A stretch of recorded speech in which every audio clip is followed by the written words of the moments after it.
Hey everybody, this is going to be a quick tutorial on the middle Slizzer roll sound.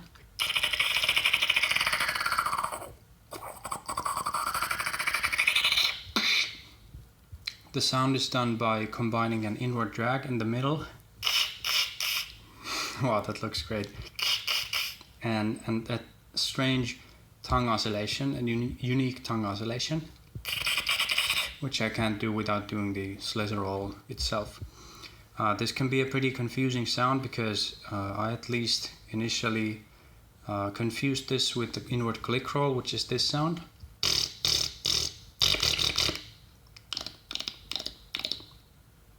The difference between these sounds is the click roll doesn't use the inward drag, it just kind of takes the tongue and let's see, bends it over backward.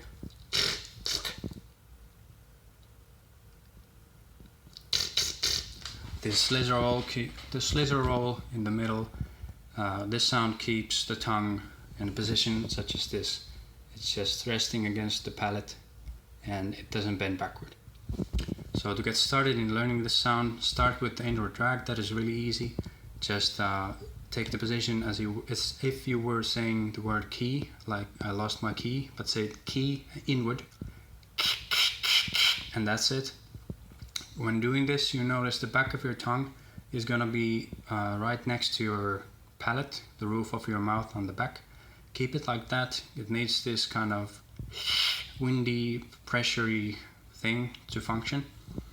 And the next thing is, when you're doing the sound, start saying or moving the front of your tongue as if you were saying D key. I'll do a close-up.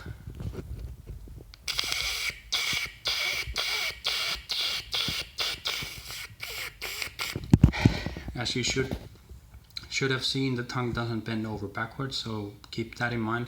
Do not do it. When saying D key,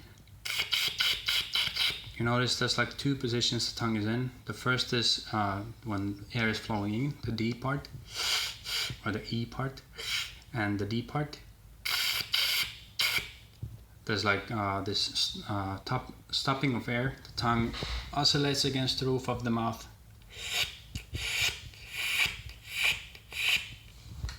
This is what creates the sound. Now to do it fast, you need to find this perfect position where the tongue does this on its own.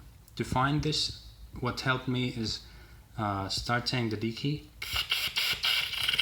and then try and move your tongue as little as you can while still maintaining the D key exercise. So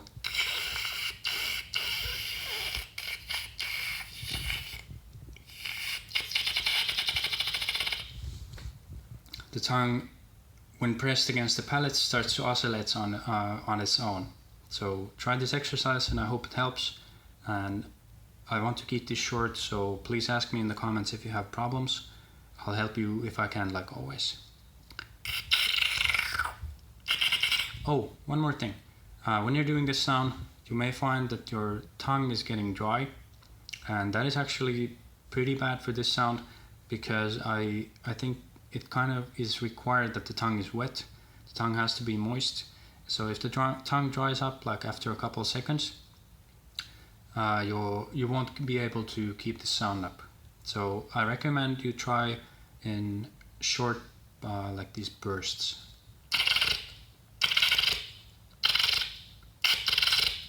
You can kind of also change the pitch, not by much, but very little, by doing like